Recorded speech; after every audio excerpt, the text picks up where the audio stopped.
Hello, everybody. It's been a week in which Margaret Thatcher finally got her least favourite TV channel cancelled. Letters became the new numbers. A cult of bizarre sandwich makers went to war on a forest. And perhaps like every week, some really naughty sex went on in Japan. Welcome to the Lager and Ideology podcast, everyone. Ruben, what are you drinking tonight?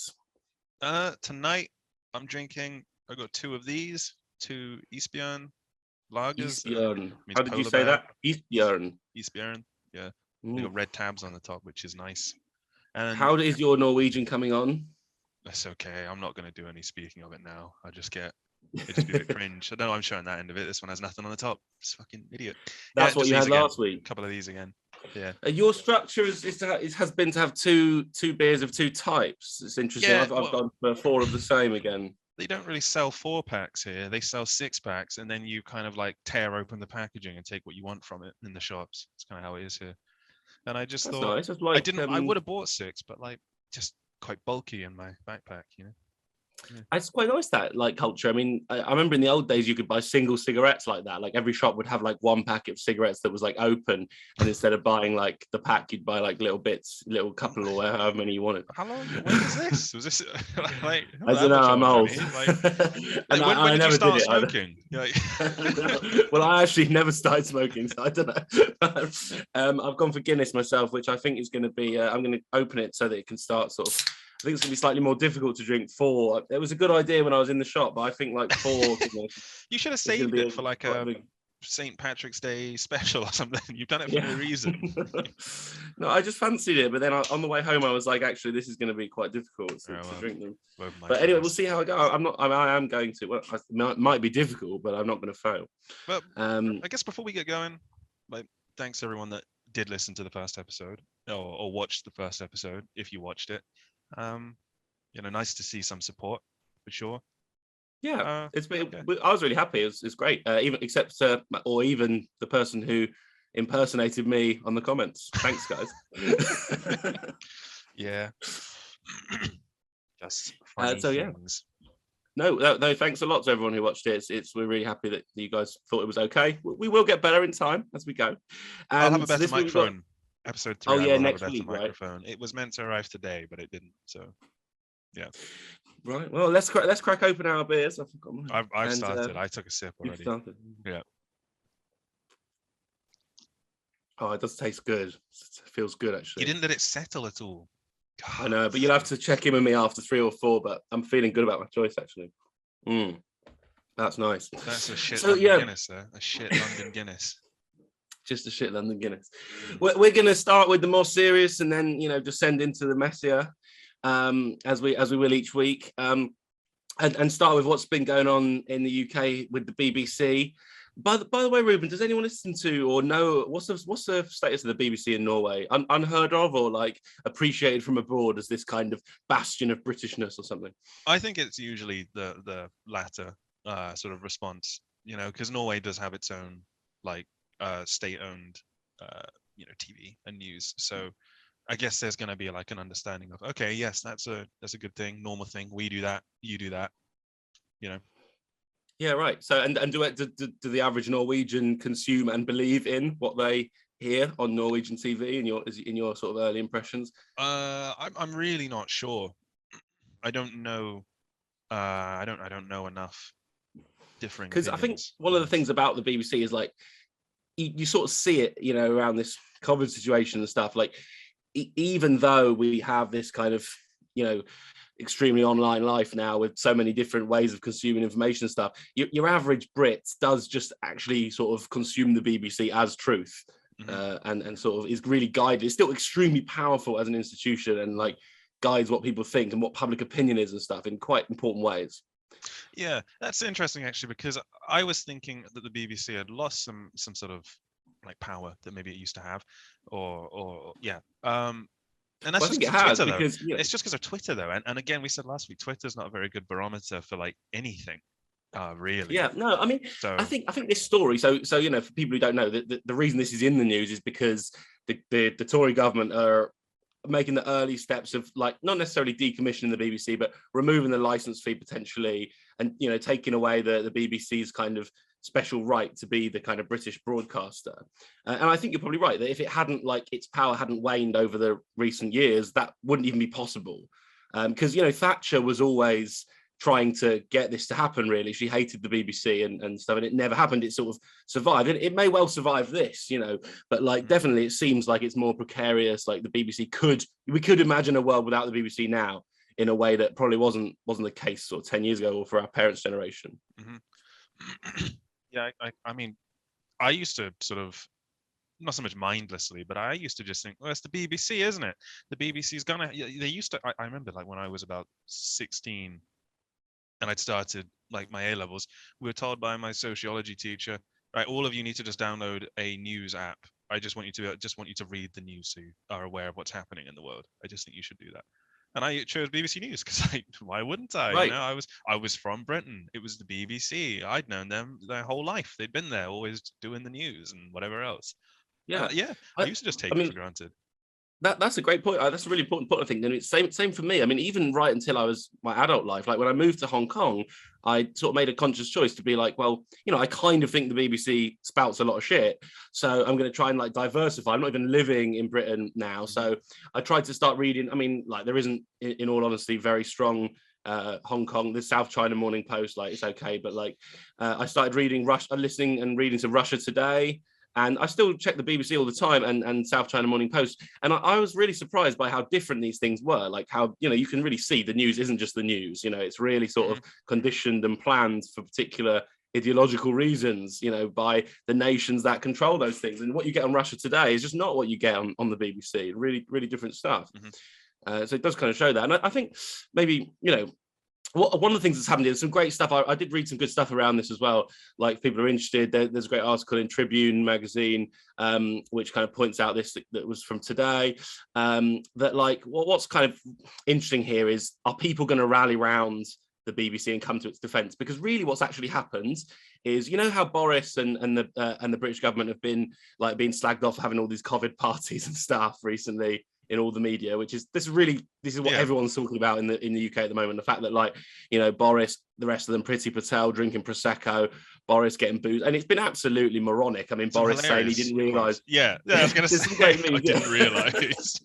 Didn't realise he was at a party. I mean, I have been to a lot of parties and not really been sure if they were parties, to be fair. But you know, Boris kind of claiming that he didn't know he was at a party while he was like having 100 guests getting pissed up in Downing Street or whatever.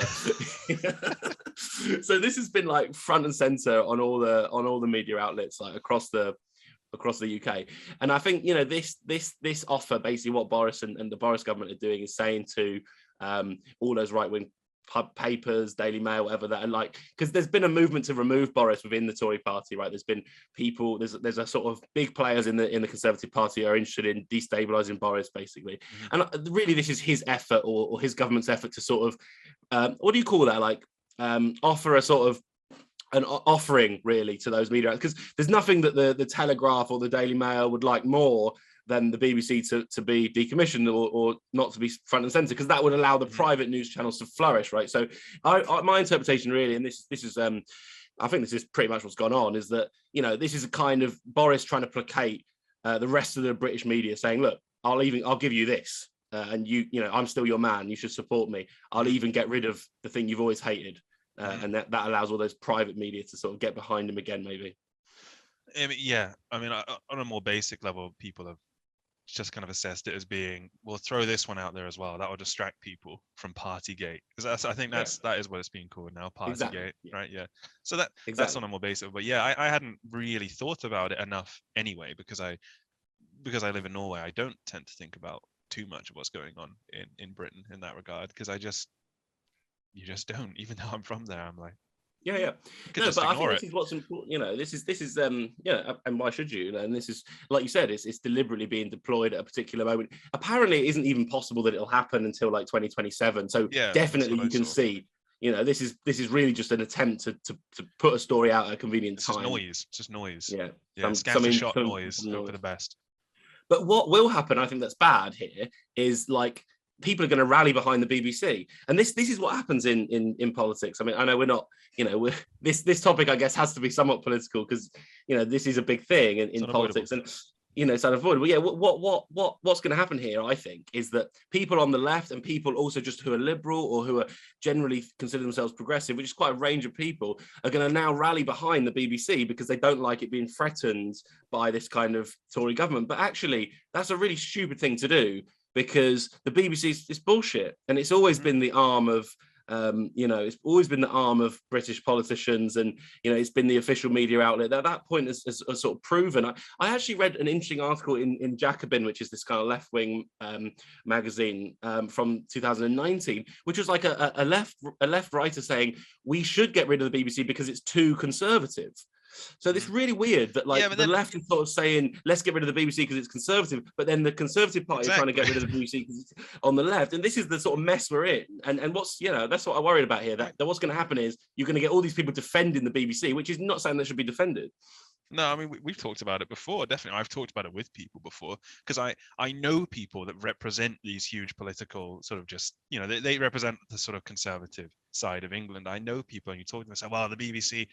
It just is left wing. It attacks the government all the time. So I don't know if that's true, but then I'm someone that's more on the left than I am the right. So maybe I would think that, but then I like to think of myself as being quite balanced. And I look at, because I used to, I don't get my news from one place. I read all sorts of things. I'm like, well, you've got an agenda and you've got an agenda, and I'll kind of take whatever. Okay, so this is the story.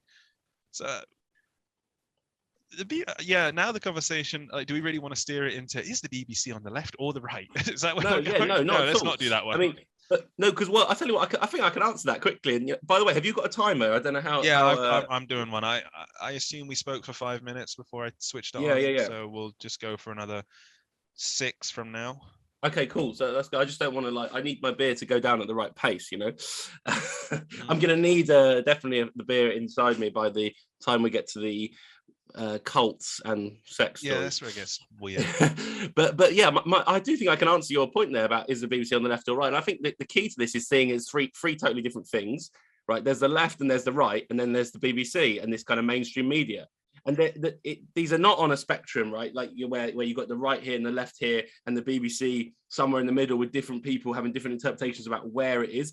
These are 3 different things. Better to think of it more like a triangle or 3 enemies. You've got the right, you've got the left, you've got the mainstream media. These are 3 kinds of enemies that they're all enemies with each other. This is not, the BBC is not on either side, and that's hence why people on the right think it's on the left, people on the left think it's on the right, and they're 3 completely different things. And what's going to happen here is that's all going to get quite confused, and you're sort of, the BBC is asking everyone, the people on the left, to come on board and support it and defend it.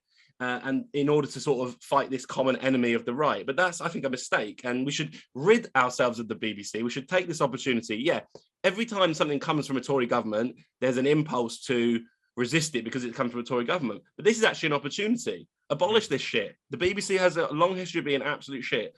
Let's abolish that and use it as an opportunity, to sort of do something different. Rid ourselves of that institution. Realistically, all they really mean is BBC, but what they really mean is BBC News. That's what they mean. They don't mean BBC as in the TV company that makes a documentary or fucking Doctor Who. Yeah. So they don't. It's not really that. It's just BBC News, because I don't think anything's going to change in terms of like the dog shit fucking British dramas that get shown every couple of years and they pretend they're as good as like Breaking Bad, or Twitter does anyway. I don't think that nothing's going to change in that regard. It really is just BBC News. And I don't know. I haven't developed enough of like a thought or opinion on whether or not it should go or not. I think I just don't really fucking care, what happens. Yeah.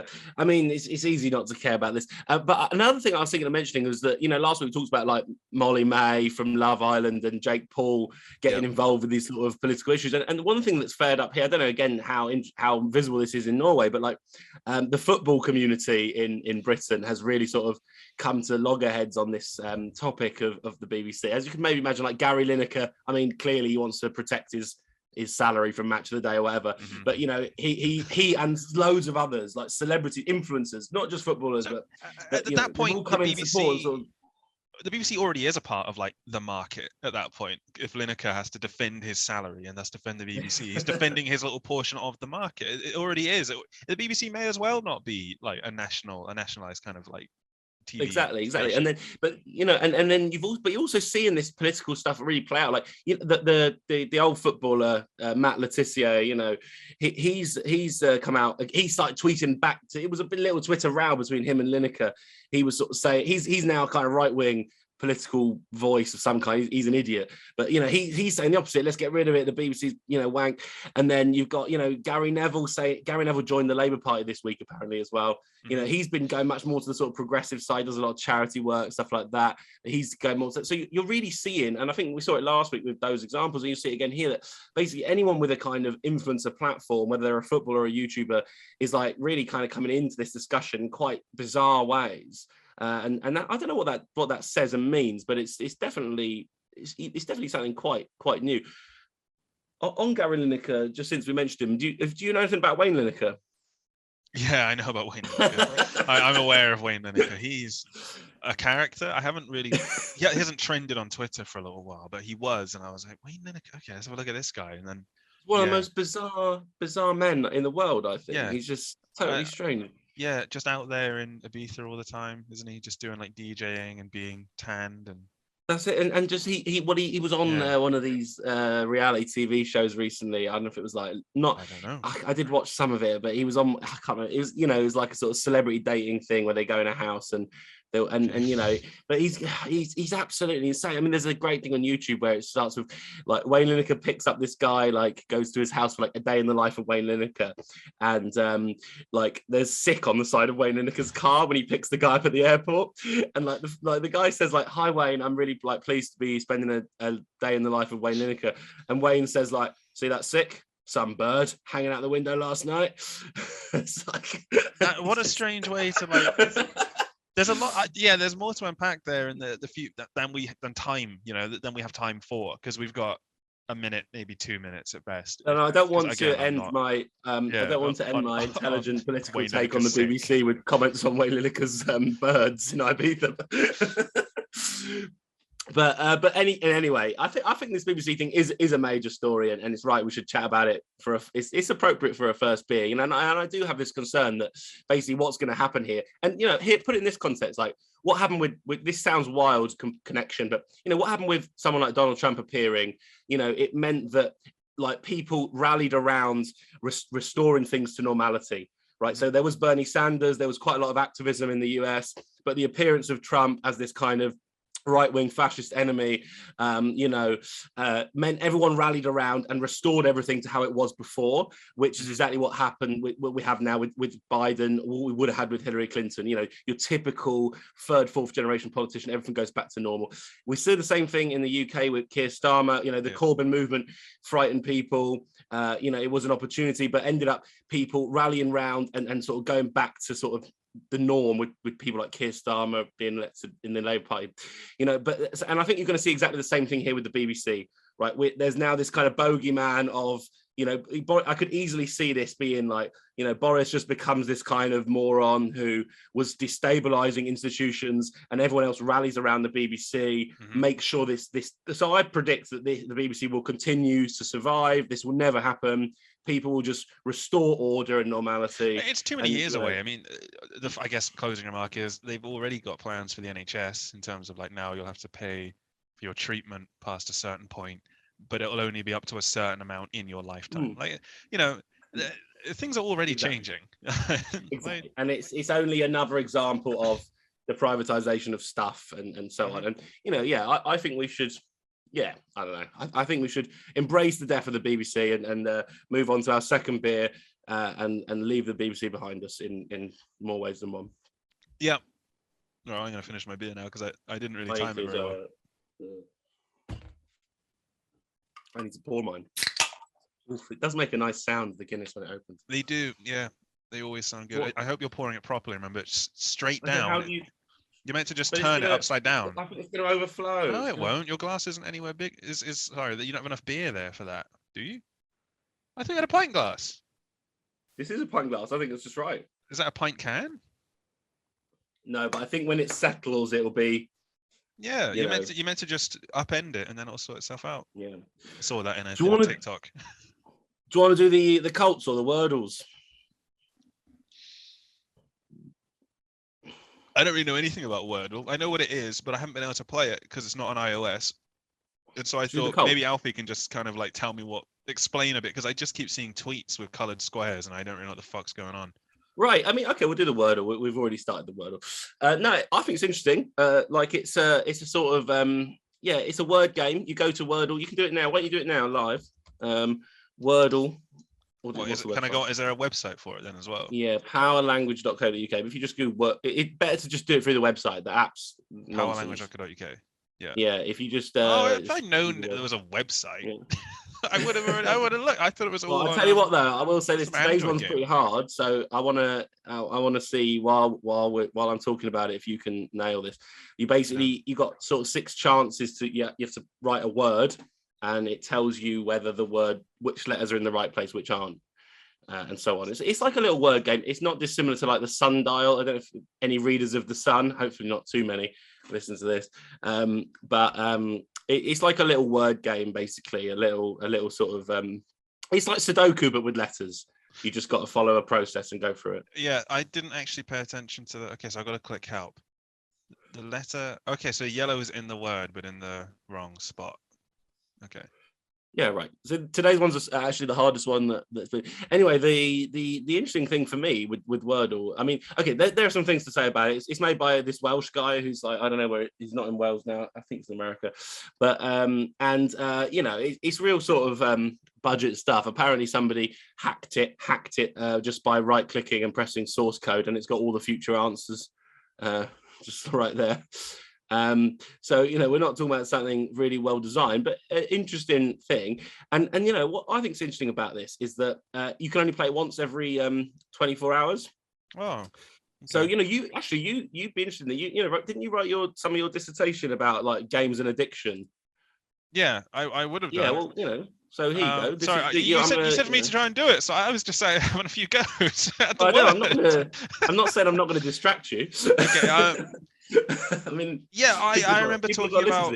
I mean, I wrote about like login incentives being like, the worker checks in for they clock in for the day. I wrote about daily login incentives being like that, but this doesn't provide any incentive other than like the intrinsic incentive of playing the game. It's not like some fucking microcurrency in the game. It's just, do you want to? Exactly, and the fact. Yeah. So, by the way, do you know those games? This is slightly off topic, but do you know those things that like I can't remember if it's Misplay might be one. Like those new apps where basically you earn money by gaming. You basically do the games and then you get these credits converted into an Amazon voucher or a delivery voucher. Do you know how those work? No, I've seen a few adverts for those ones where it's like. Do challenges in game, get money, and I've always I look at it and I just think, well, that's a scam then, isn't it? Well, Google started doing it. It seems like a scam to me. Google do it. I do know somebody who uses does it, grinds away on it and uses the points on Pokemon Go or something. But I think this is there is this. I suppose what I'm trying to point out is there are these kind of new mobile phone games, which is a lot what you were talking about in your dissertation, that are basically designed to harvest your free labor and time, and you just watching the adverts, going through the process is so valuable to these companies that they're saying to you, they make it out to you, aren't they? Like you said, a scam. They're saying play for free, and in fact we're paying you to play, but actually the value of your game time is so high that it's actually more, they're making profit off your free labor. So in a sense, it is a kind of scam, I suppose. I still don't know how the ones where it's, because I remember seeing them when I used to play Apex Legends quite a bit, and you would see the thing come up, you get an advert for play Apex Legends, complete challenges in game, earn real life rewards, and I don't really know how they connect your account or whether they can even track that. Like, I don't even know if EA would allow for that, because why would EA want to give that kind of power over to them when the EA would rather they had that power, and the relationship of power was purely between you and EA, not you, EA, and some fuckers that have some bizarre nonsense scam going on. So I don't know to what extent it is a scam. Well, no, I don't either. I mean, as in, I literally I don't know if it is. Not that I don't believe it's a scam, but I mean, I literally don't know the extent of the scam. Like, I believe it's a scam, but what is the extent of it? That's what I mean. No, and you never do. I mean, I know I've told you this before, but like, when I was looking into that, when I was doing a lot of Pokemon Go myself, you can go on eBay and buy like this is, I think it's all related to this kind of gamification world that we live in. You can go on eBay. It's like a Pokemon you really want, like a legendary, 4-star Pokemon, whatever. Players will know that kind of language, like 100 IV, whatever you want. You can go to eBay, you can buy one, and what's actually happening, you then give your login details to some people in like the Philippines, and that what they do, they've got hundreds of kids who log in on your account on loads of different devices in the Philippines, run around Manila, collect until one of them gets the Pokemon, and then you then they write back to you on your eBay account saying we've caught it for you, it's on your account, log back in, and then that's how that works. So basically that's absolutely insane. You think you're just buying something on eBay for 10 quid, and behind it, out of your vision, is this entire like completely exploitative child labor underpayment economy. People run around the world catching your Pokemon for you and providing it for you from eBay. It's unbelievable what goes on behind the scenes of some of these things. And I don't know, I'm not saying like those kind of misplay things are doing exactly that, but like the way in which your labor is and that those clicks are being used and what they actually mean behind the scenes is probably huge. I will actually try to find one of them, and I will research how it works, but for just some time in the future, because I never bothered to look into it, but now I realized I'm actually quite interested in understanding what it is they do and how that actually works. Because I remember one of the ones I remember is I had a friend introduced me to Swagbucks. This is going back years, and I think Swagbucks probably still exists. I'm not even going to check. But I remember him saying, you use Swagbucks and you complete surveys, or you use Swagbucks as your primary, you use them instead of Google, you use them as your search engine, and that generates money. And then once you have enough Swagbucks, you can cash it out for some shit that Swagbucks will then send you. And I remember him being like, yeah, it's great. And I used it, I tried it out for a bit, and I just, this is shit. Because, a lot of the time the surveys weren't available, too many people had completed them. But it was just such like, the rewards were so minuscule that I didn't even see the value in using my time on it. I mean, it does still exist. I've checked it out. Swagbucks have apparently paid their members £400 million. We've got a nice quote here from Kim, who's been a member of Swagbucks since 2009. She says, "My most rewarding moment with Swagbucks is using the gift cards I earn to buy gifts for my children's Christmas." I'm sure and Kim is real. birthday. I'm sure Kim is real. Kim's a real but person. I suppose what I'm trying to get to with all this is Wordle's a bit different. And when I said I'd do Wordle as a topic, I thought I was going to be slagging it off. And I've decided I'm not going to be slagging it off because I think it cuts against all that. We both know that there's this massive mobile gaming and sort of browser gaming industry, which is extremely exploitative and, as mostly a scam. Whereas Wordle, like, because it's once every 24 hours, and you can't get addicted, you can't it can't really be like turned, although apparently there is some people already trying to monetize it into an app, which changes that, as you could predict. But it reminds me more of, it's something different to the tradition, the trend in mobile gaming and how sort of scammy that is, because it's much more to me like, like those newspaper puzzles, like I said, like Sundial in the Sun and things like that, where, it's like a crossword almost, and people like probably go to the pub actually and chat over a beer about them. And people, I've already had messages from friends saying, have you done the Wordle, that sort of thing. It's this sort of shared, once a day, daily routine thing that people can sort of share and enjoy. And I suppose on that point, it might be worth saying that everyone in the world gets the same word every day. That's interesting. I mean, and not that many people. You'd have thought there'll be, like, Twitter would be full of people just tweeting the word out and sort of breaking that.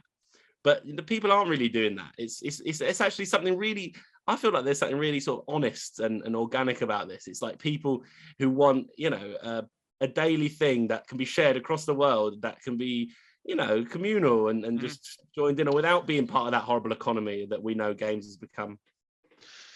Yeah, I've still got it open there, and I'm just looking at it, and I'm trying to think of words. Again, I'm not gonna. Well, no, I can, because this word won't come, because by the time we're recording it, when it comes out, and I've got the first three letters. I know the word. You got the first three. Well, we'll see. I'll tell you what we'll do. We'll come back after beer 4 and just see if you're there. Yeah. I'm gonna stop looking at it for a bit. I need to stop distracting myself a bit. So I'm gonna don't ruin the podcast. Go back to the document. Yeah, you've got it in, because I haven't had a chance to look at it. So now I see why people have been so engaged by it. It's because it just gets you. It does get you thinking. And you just sit there thinking like, well, everyone else is doing it, and I don't want to be the only idiot that didn't get it. I want to get it. I want to get the word. But I think in a way, I suppose here's my sort of take. People are desperate for routine, because the way the internet functions is that there are so few sort of common grounds. Like, in the old days, this sounds like nothing to do with it, but that like cliche that in the old days, there was often power cuts in Britain because at halfway between Coronation Street, when the adverts for Coronation Street, so like everyone would be watching Coronation Street at exactly the same time, and then they'd all put a couple of tea on, because British people are so predictable that they do exactly the same thing at the same time every day. So at 7:45, halfway between Corrie, the kettles would all go on, and in the old days there was some power cuts. Exactly, and what that shows you really is how people had this national like routine. It's kind of embarrassing that they did, and now obviously in the age of YouTube and in the age of even all streaming services where everything is curated individually, we don't have that kind of communal routine at all. Everyone's doing extremely different things to each other. I haven't even had access to live television for last 6 or 7 years of my life, so that, because that's what a lot of it seemed to be based around, was the TV, the like communal routine that the nation was based around the TV. And exactly, I remember it. Kids dinner, kids would watch The Simpsons at 6 and have dinner at 6:30. That was I used to do that. Yeah. I did do that. That was standard, and that all that's been broken. I suppose this is my take on Wordle. All that's been broken, and this is a symptom of that. And it's people looking for a sort of shared, how to reclaim routine.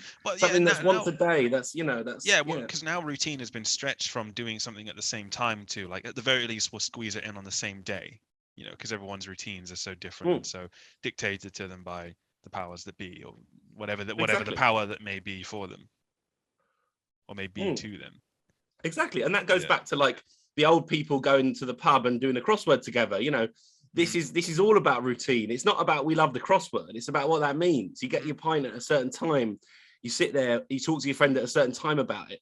And I think Wordle. Sure I'd be doing it. So if I was still about in England, blah, blah, blah, I'd probably be going to the pub, and I'm sure at least one of us would get their phone out and have a look at Wordle and be like, and then I'd do it, and everyone would be doing it.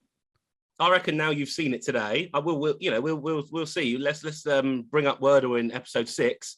I bet we've done it every single week, and we've chatted about it. We've texted each other saying, "Have you done the word?" Whatever. If that happens, then you can sort of see that people are sort of crying out for that. It comes with social communication, sharing it with friends. Looking for kind of forms of routine that have been disrupted and that aren't there. Yeah, I remember that. Hang on, how many minutes have we got? Just got to have a little look. Yeah, we're good for another 3 or 4 minutes. I forgot to put on the timer again. I've not really got 3 minutes more on Wordle. Yeah. Well, no, I don't either. But now I've distracted myself. I don't know how much time we had left. Wordle. You got the first 3 letters though. I did get the first 3 letters. Yeah, I was sort of surprised to see that, but.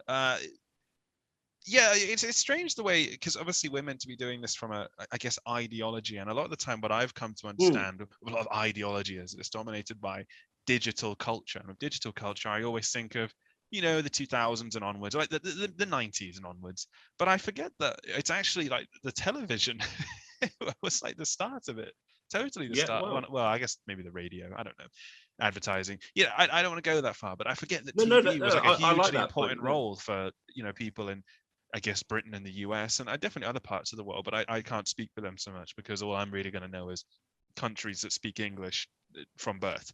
That's the one I'm going to be able to relate to the easiest, because Britain and the US aren't that different, really. So, not really. I think that's a topic for another time. Yeah. But I think you're absolutely right to relate this, like, to think about what does this mean in terms of ideology. Now, we decided to call this podcast Lager and Ideology, and I'm not even drinking lager, so I should at least talk about ideology. But yeah, I mean, I suppose that's what ideology is. It's how people think and how we're made to think, as you say, by digital platforms, but also by a long history, TV, radio, newspaper, whatever. So Wordle, in a sense, a stupid word game that has nothing to do with, you know, politics and the bigger picture. But in another sense, it's critical to understanding how people's daily lives are formed and structured. And yeah, the TV plays a massive role there, as did perhaps the radio newspapers before our time. And, you know, so this does seem like a sort of harking back to all that kind of former ideology. You know, how many MPs are playing Wordle? How many of them do you reckon? I think 200? They're shit at it. You know, they're shit at it. Yeah, they probably are shit at it. I reckon it's still more than a third. Definitely not more than a third. No, I don't think they do normal people things. I genuinely don't believe that MPs. They don't watch Coronation Street, and they don't play Wordle stuff. They don't play. They don't go on swag bucks either because they don't need to.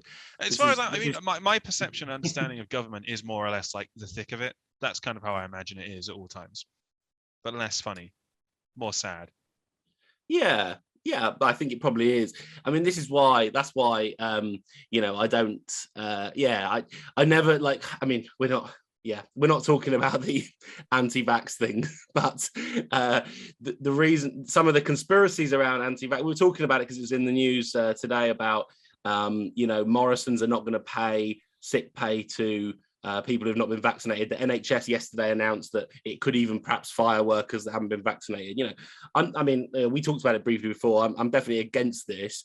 We didn't pick it as a topic, but I think it's kind of relevant here because, you know, what you're looking at is a sort of a situation where, you know, people's sort of free choice and sort of is being sort of, it's in the people's interest, obviously, to get vaccinated, as we were saying. I'm talking quite what my connection is here. I was saying it should be incentivized getting the vaccine. If there are people that are resistant to getting the vaccine, then explain to them from a source that they'll listen to why. No, it's okay. I understand that you're very paranoid about it and that you don't trust huge pharmaceutical corporations. And like, fair enough. Why should you trust that they have your interests at heart?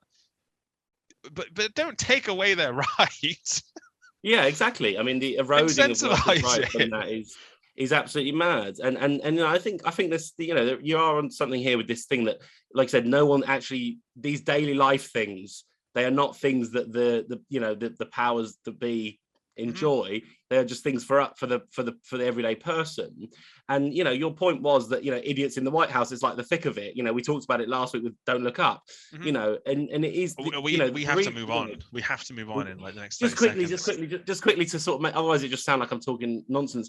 But like, you know, the thing about the vaccines, why that's relevant here is that you know, the like people don't you know, what is it? It's that there's no coherent sense that you know, anyway, forget it. I don't know. My closing remark was just going to be I think there's a good point here, but the only incentive given is a lot of the time it's your social responsibility. But then, you know, pharmaceutical companies are in league with, you know, the 100 companies who are responsible for 71% of global emissions. So where the fuck is their sense of social responsibility? I suppose what I'm saying is there's no bigger picture here. And these people are so stupid. They're not, the people that run the government, they're so stupid. They're not actually saying, let's make people do this. Let's make people think this. It's chaos in there, as you say. So, you know, this is the issue. Anyway, there's a whole lot to be said about that. That's a topic for another time. I need to finish this beer. Yeah, I'm struggling. It's been harder this time for some reason than last time. It's taking me longer. I'm feeling better. Like I'm feeling ready for Colts or something now. Again, we're back onto a Hansa Pilsner. Oh, did you have two of the? Yeah. What's the strength of the two beers you had? 4.7%. That's the highest percentage that can be sold in a Norwegian supermarket. It's slightly stronger than mine. My Guinness is 4.1. Right, I think you should talk interestingly though, I think 4 Guinnesses would fuck me up more than 4 lagers, even though it's less percentage-wise. Fuller, but no, I feel good actually. I feel at this point last week I was flagging a bit, but I feel pretty good actually. I'm doing okay. Yeah. I cleaned my room, by the way, because somebody commented that my room was a mess. I thought it's not a mess at all. Like, there was a YouTube comment about them. I think it's fine. I don't remember it looking different to how it looks right now. I remember looking the same. And I fucking edited the video. I don't remember it looking messy. No memory at all.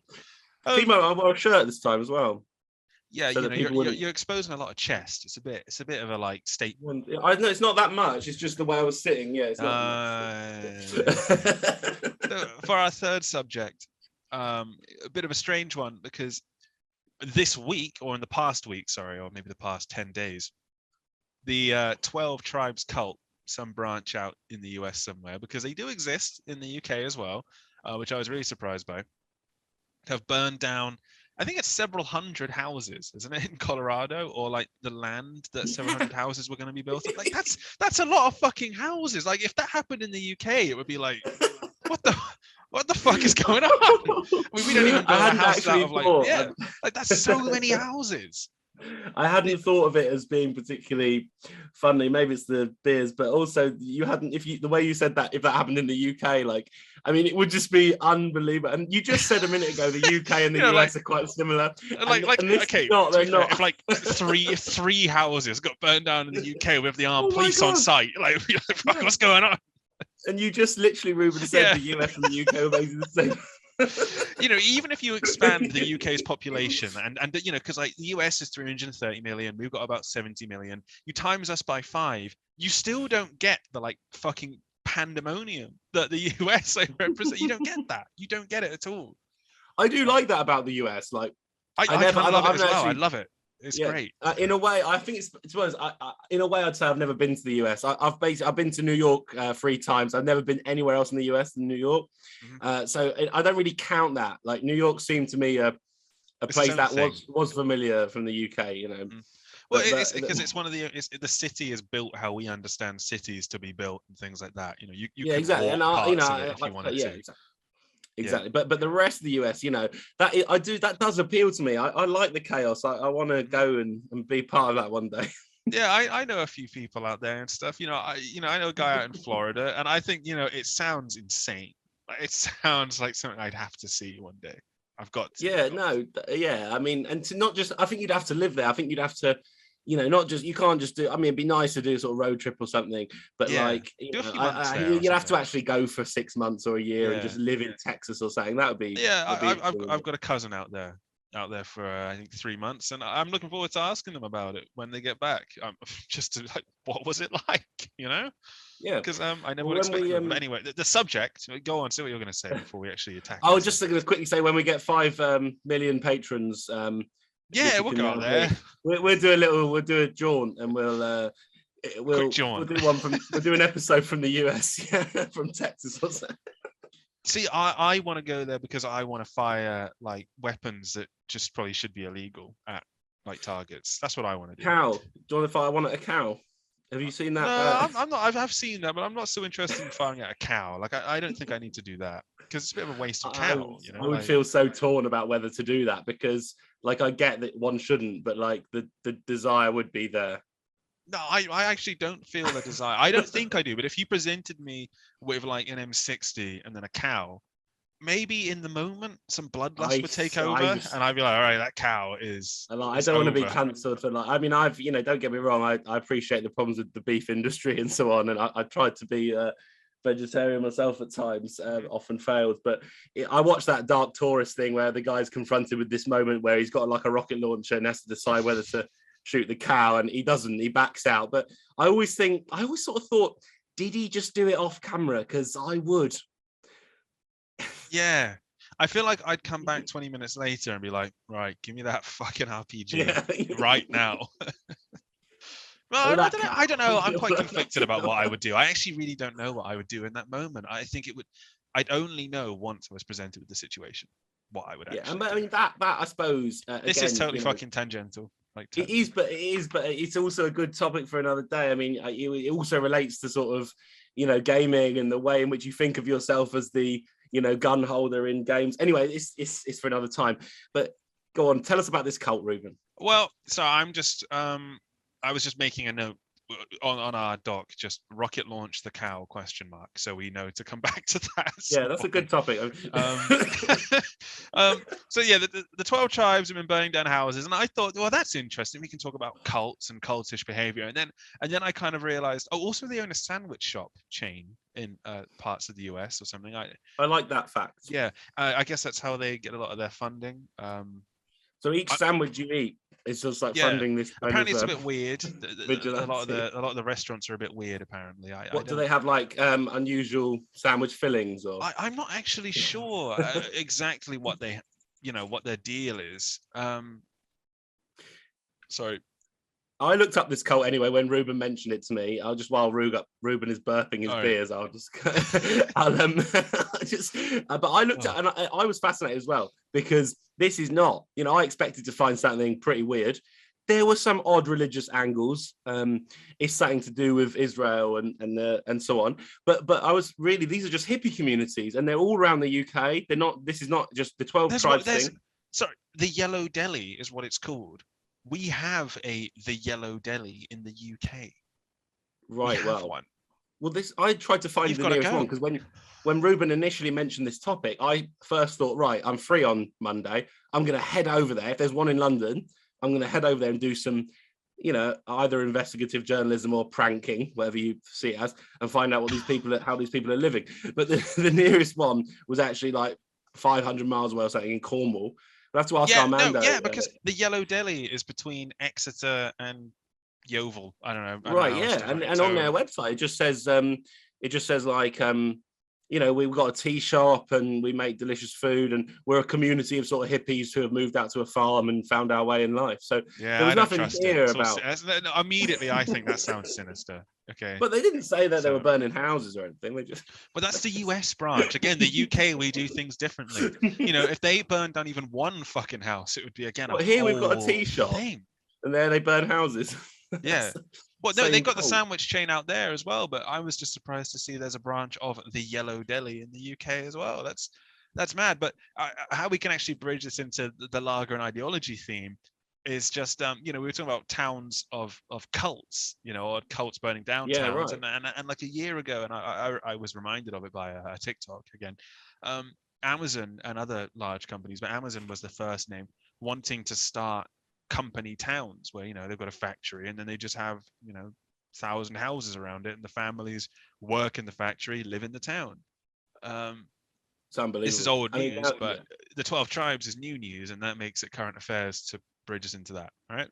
Well, no, I mean, it's not old news. I mean, look, this is part of like the future planning of our society. Look, I mean, I think you're on something important.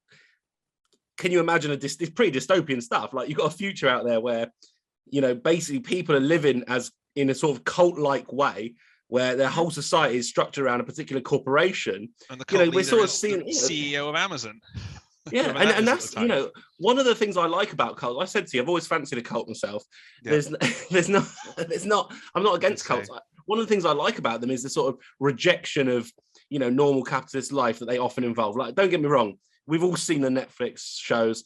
They do get a bit weird. They do, but a bit of weird sex, or a bit of misplaced admiration of people. That's not that different from the rest of the world, though, is it? A bit of weird sex and a bit of misplaced admiration for people. That's not that different.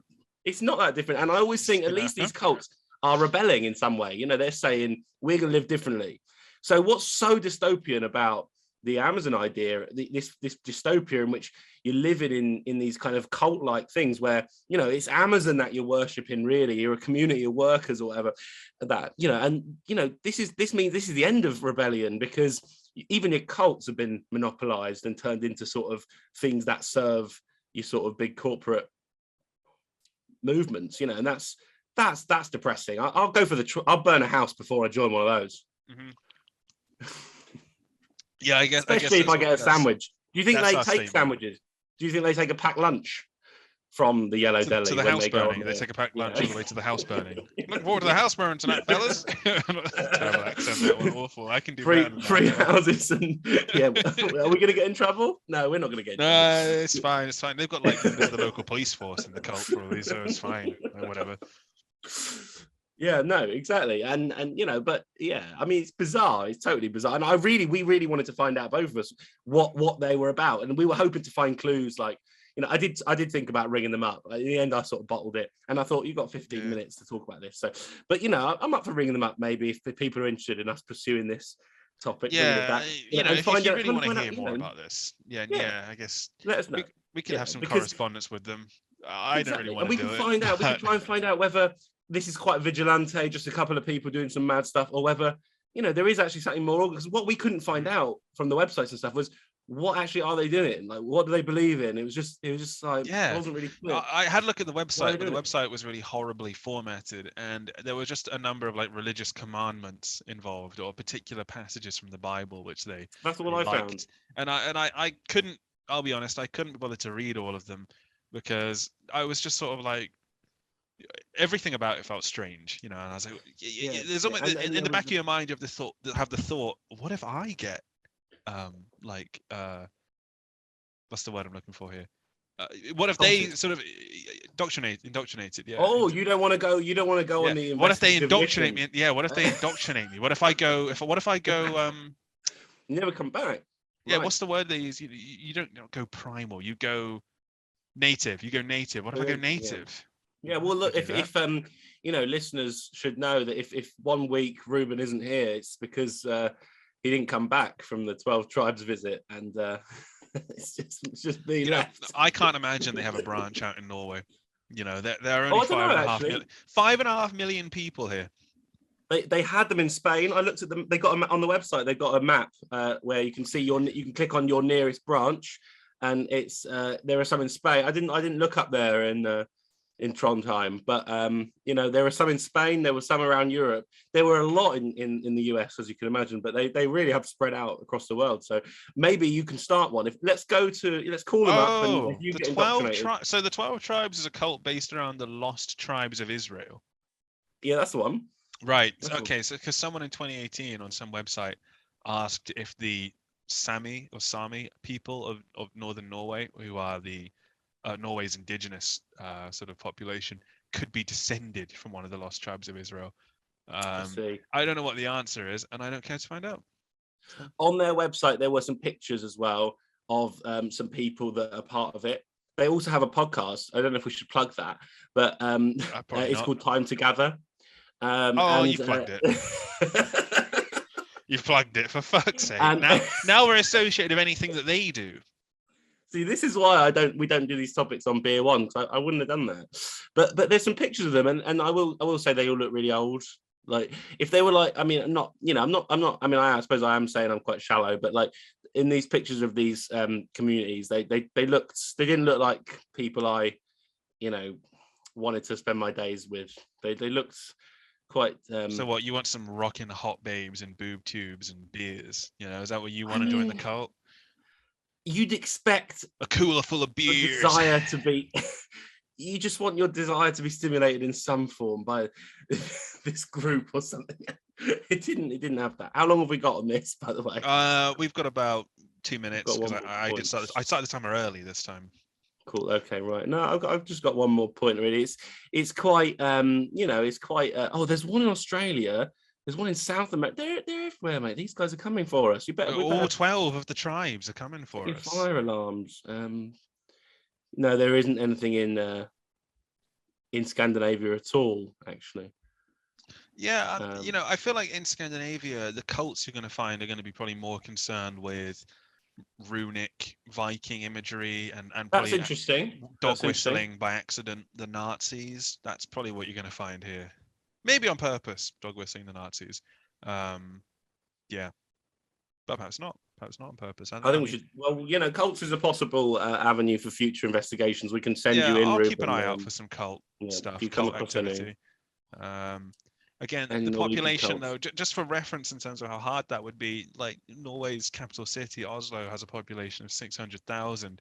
London, by comparison, has a population of 17 million or something stupid, or 11 million. I can't remember anymore.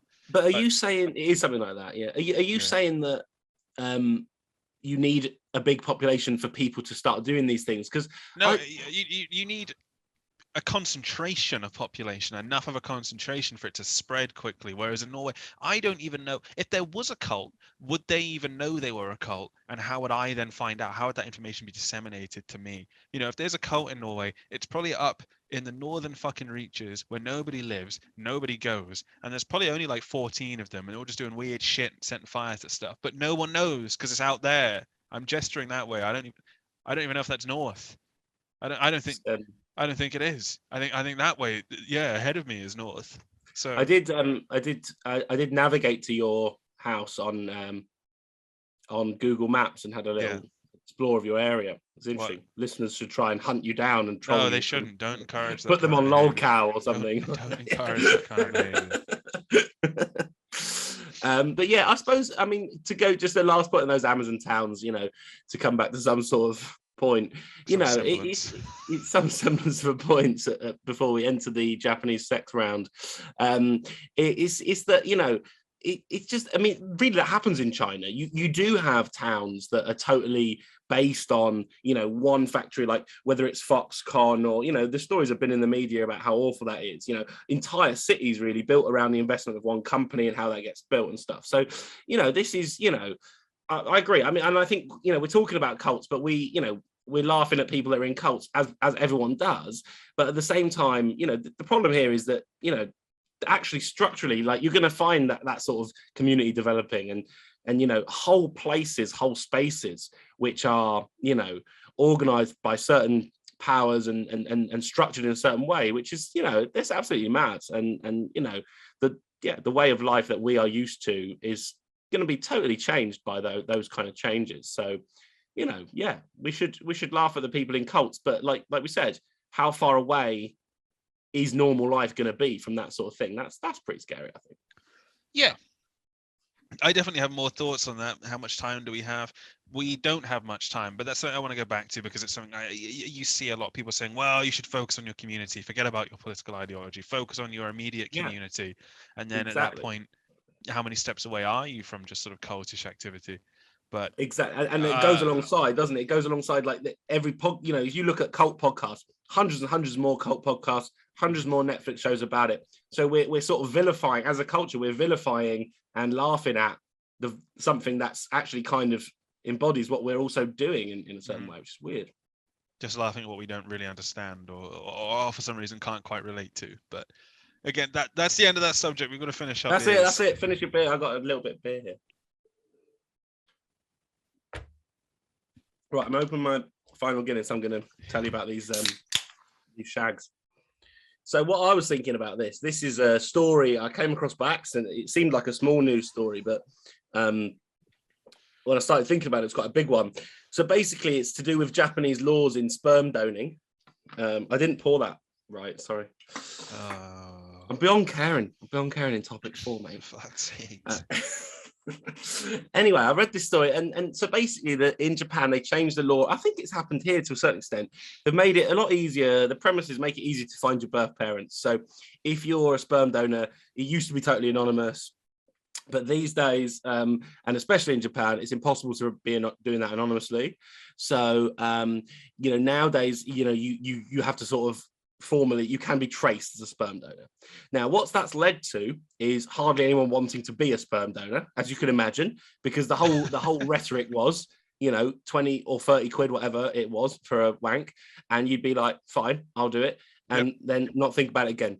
And then now you've got this different sort of system where, you know, you could do that, and then, you know, your kids can be in touch with you in a few years later, which is, you know, it's not sort of worst thing in the world, but you know, people are clearly, that's different when you're making the decision to do or don't do sperm donating. That's a big difference, right?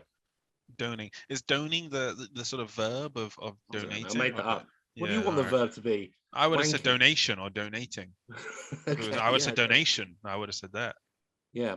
Right. Well, you know, but would you, you know, so have you haven't sperm doned? I'm not sperm doned. I mean, look, you're the PhD holder here, so I thought, you know, this word must be real. No, but I'm just saying, have you sperm? I haven't sperm doned. I'm not sperm doned. I've not sperm doned. And my main reason, because I wouldn't mind helping people who would like to conceive. I suppose I have doubts about the value of my sperm. Like, I think because my dad has a hereditary heart condition, which I've not inherited, but perhaps my children would inherit it. So I'm like, why the fuck would I do that? Like, I was more thinking like, if I've had like 4 Guinnesses tonight, then my sperm might be a bit sort of thinner or weaker. So it might not be I guess you'd have to have a couple weeks off the sauce before you have your sperm don't wank, and then, you know, after that, you know, they're probably not an alcoholic. But so I've just looked over at the document. Can't believe I'm saying that. So for number 4, what you've written is Japanese sex. No, I'm coming to it. I'm coming to the Underneath point. it is I'm coming to the 10,000 point. children have Yeah. reportedly have been born with a third party's Listen. involvement. There's a hyphen, and after that it just says, how much sex is that? Listen, I'm about to ask you the question. Right, so listen, people need the narrative. So what's happened is people have stopped, people, especially in Japan, have stopped using a sperm donor because there are hardly any sperm donors and because people are anxious about that. So what they've started doing is, because they can't get a sperm donor, they've started using social media to arrange sex with the sperm donor, right? So instead of saying like going to a little place and getting it in a pipette or whatever and plugging that in, they're actually arranging to have sex with people who are willing to be the sperm donor informally away from. So this is clearly a mad, situation, because so people are just contacting people on social media and saying, would you be a sperm donor? Or there are sites for it, there are groups for it. And then people, you basically have sex that, the person the couple who want to get pregnant, the woman will have sex with this sperm donor until the pregnancy occurs. Right. And the reason this was in the news is it's actually a horrible story. It was kind of racist about somebody who pretended to be a Japanese guy to donate Japanese sperm and turn out to be a Chinese guy, and also that he'd attended a top university as well, and that he was right, as if your sperm, because your sperm definitely sends you to Kyoto University. That was where he went. Yeah, right. So this couple wanted to be sent to their kid to be going to Kyoto University on the strength of the sperm of the donor, which is fucking mad. But this is not the main point, really. But it does point that there's 10,000 babies approximately that have been born through this. And I just thought, first of all, as you said, Ruben, you don't have a baby every time you have sex, do you? So how many sexes do you think have happened for 10,000 babies? I mean, I don't know, because I've never had a child. My understanding is that it can be quite difficult for some people, and also some people, the pregnancy will have occurred, but you all have continued to have sex in the hope of a pregnancy, but you won't have, you won't know that the sex that we did 2 weeks ago, that was the pregnancy one, So I reckon I reckon we're somewhere in the 50,000 sex. No, sort of, what, 5? You're saying to the mark of 5. You're saying one. Well, I don't know. Some people, but because it depends on what we're assessing it from. Is it from the known pregnant? Yeah, I guess we've got to go from when they knew they were pregnant. So it's probably more than that, isn't it? If you're saying 50,000, that means 1 in 5 sexes is pregnancy. Yeah, well, that's where, because I'm basing it on which one. I reckon by the 5th sex, they probably got them pregnant, but they didn't know until the 10th sex, That's kind of where I'm at. I reckon it's probably more like 120,000. It's probably more like that. I think listeners should be reminded not to make decisions about the kinds of precautions they take when having sex based on our interpretation. I haven't had a child. I haven't had a child. I don't actually know exactly how difficult it is, because my parents managed to have 2 by fucking accident. So well, I have had one child. But was it a planned pregnancy? All right, so it's half planned. No, that's right. Semi-planned. No, semi-planned. Semi-planned. Planned for the most part. But not. We were not a couple that was trying to have a bit, trying for a baby. Because people who do try, they check the cycles and this kind of thing. You were just shagging, working out when it's right. You were just shagging, but without contraception involved. That was it. Yeah, right. I was married and open to the idea of it's my daughter's birthday today, actually. She's 6 today. I saw you having a party, and I assumed it must have been the other day, but it's today. Well, that's terrific. Luckily for us, we got one of them kids. But yeah, no, I think. And you did it without a Chinese man. You had one without a Chinese man involved. So I did. I guess but I mean, there's another topic there about adoption stuff. I've always thought that adoption would be just the same as having a kid. Anyway, this is not the point. It's not the point. The point here is that, you know, this is going on, and there's actually these catfishers, you know, catfish sperm donors. And this is what this was. So there's bigger community of people who pretend to be, and this is where I think it gets quite saucy. They pretend to be, you know, sperm donors of a certain kind, but actually really they're just, I don't know what they are. Incels after a shag? I don't know. Well, I don't know if it's necessarily incels, but they're just deviants. They're deviants who are out for a shag. You know? Do we want to label every incel a deviant?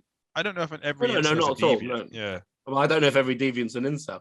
Yeah, that too. But yeah, no. So this is a mad situation anyway, where, you know, there's all of this sex. Like, I think I'm going to say 1 million sexes for 10,000 babies. You reckon 1 million for 10,000? God, that's like 100 sexes per baby. 100 to 1. You reckon it's that hard? Is it that hard?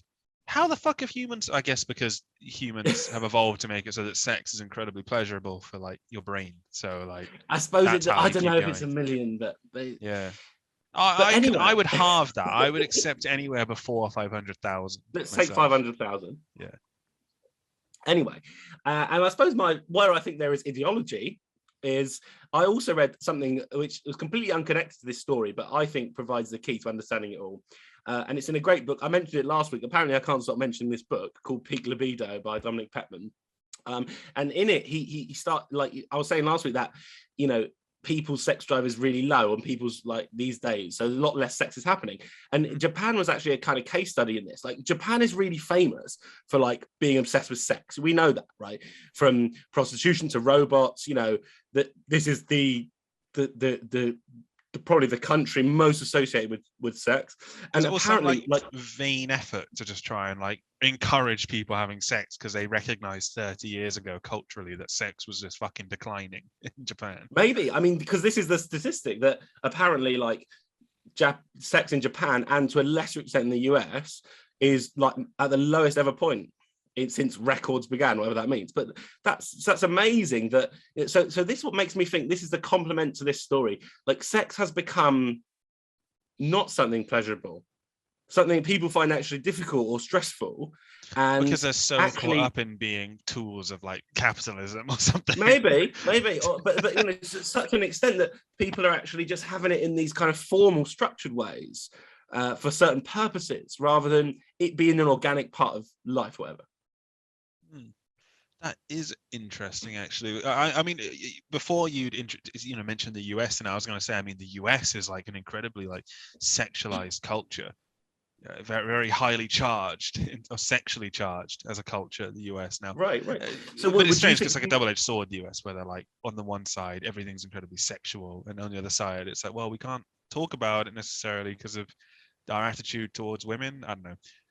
Like, I mean, it's interesting. I mean, I mean, but with Japan, when I say they're obsessed with sex, it's not that they're having it, but like, if you think about things like we talked before, I think about the Gatebox AI, you know, like that little holographic Japanese film. Every fucking Japanese video game has always had like a hottie, right, like babe. Always. I mean, anime has like a reputation for that kind of thing. You know, fan service in anime, there's like a huge reputation there in Japan for that kind of thing. But I don't know if is that like a reputation that has been sort of like constructed by the way we receive it in the West and how it's filtered through to us. I mean, maybe, and you know, yeah. I mean, maybe it's not fair. But I've watched anime, and yeah, I don't. But I suppose what's interesting is the culture that's most got sex at its front. You know, think about anime, manga, hentai. Think about it's the US robots. And Japan. Think about, you know, yeah, and those are the ones having the least actual sex. You know, and then there's this other story about like how sex has become this kind of like, you know, it's something almost like a necessity. I mean, maybe this goes back to my things about pornography last week, and how now at this point it's like you can be sexually sufficient by just, you know, watching porn and masturbating, and you can just keep those thoughts at bay, and you don't even have to really like make an effort with that anymore, because you just take care of yourself. You know, I mean, again, the US and Japan, I can't really speak for Japan because I don't know enough about Japan, but the US, it does, you know, I can understand quite a lot of that because they speak fucking English. So it's easy for me to be able to access and understand US culture for that reason. And it does seem like an incredibly like, a culture that's very sort of concerned with pornography and the things that are seen in pornography, particularly among like my generation, because I do fall in with like Generation Z or Gen Z, whereas you're a millennial. I'm one of the younger cusp. Yeah, and I'm one of the older Gen Zs. I'm one of the old Gen Zs, and I guess because the millennial tier ends at 1995 to 1997, depending on who you ask. And I was born in 97, so I'm right on the cusp of both. So it's a very weird place to be in, actually. When does the millennial tier start? Oh, I don't fucking know. Somewhere in the 80s. I'm 87. Probably because one of my cousins is nearly 40, probably like 82 then, based on him. Yeah. Yeah. Okay. That's probably like a fair place to put it. Yeah, if you were 18 at the turn of the century, then like, that's. People who are in their 30s now are millennials. Yeah. That's a good way of looking at it. So I guess in that regard, the US does seem like an incredibly, they're very concerned with pornography. That's what I was saying. Very concerned with sex, but sex and porn have become like the same thing for a lot of people. They view it in the same way. I see a lot of it is sort of makes its way to me via like TikToks, because that's a very easy way for me to access my generation's understanding of culture, and my generation sort of in a weird way like reclaiming their own culture via TikTok. But that's like a whole other thing. Because you just see very like natural content creation going on TikTok. But in terms of porn though, it does seem to be that a lot of people, I remember seeing one where it's like, some girl had made some statement about, like the sex positions that she enjoys and that are good, and the ones that she doesn't like or something. And a guy had then made a response where he was like, I'm seeing these, and these things that she is saying are good. These are like, and she's acting like that's amazing if a guy does that. These are like normal things that people do when they have sex, like, are you, he said, like, are you guys really out here? He used the N word, but I'm not going to use that for the sake of YouTube. Like, are you guys really are you out here doing the porn thing? Like, is that really how the US interprets it? I don't know. That's a really interesting point. I mean, I don't really know. I don't know is the answer, but I think that's a good point. And I think, I mean, we've how long have we got? 0 minutes. We are on 14 minutes and 30 seconds. I did start this one at the start, so you do have about 30 seconds. No, I don't need a last take on this. I think we've made the topic. I mean, it's obviously something mad that's going on that we should pay attention to and not just think of as a weird Japanese thing, but something related to everyday life and what it means for this generation that's fucking each other. So maybe sex is down because porn is up. Maybe, but that's not. I don't know. That shouldn't be right. I would have thought the more porn, the more sex. But anyway, that's for another time. But I don't think it's right that why have you blurred? I've got to for a moment. I'm sorry. All right, fair enough. Anyway, this is the end of our fourth segment. We need to finish our beer and do a little conclusion. I'll put on this one instead for a bit. I've got to finish my beer and then we can do our like little extra bit at the end. Yeah. Well, we'll do a little goodbye and then we'll do a bonus segment. So, what we're doing is saying thanks everyone for listening to our 4 topics. I think one of the things, my quick reflection on the structure of episodes.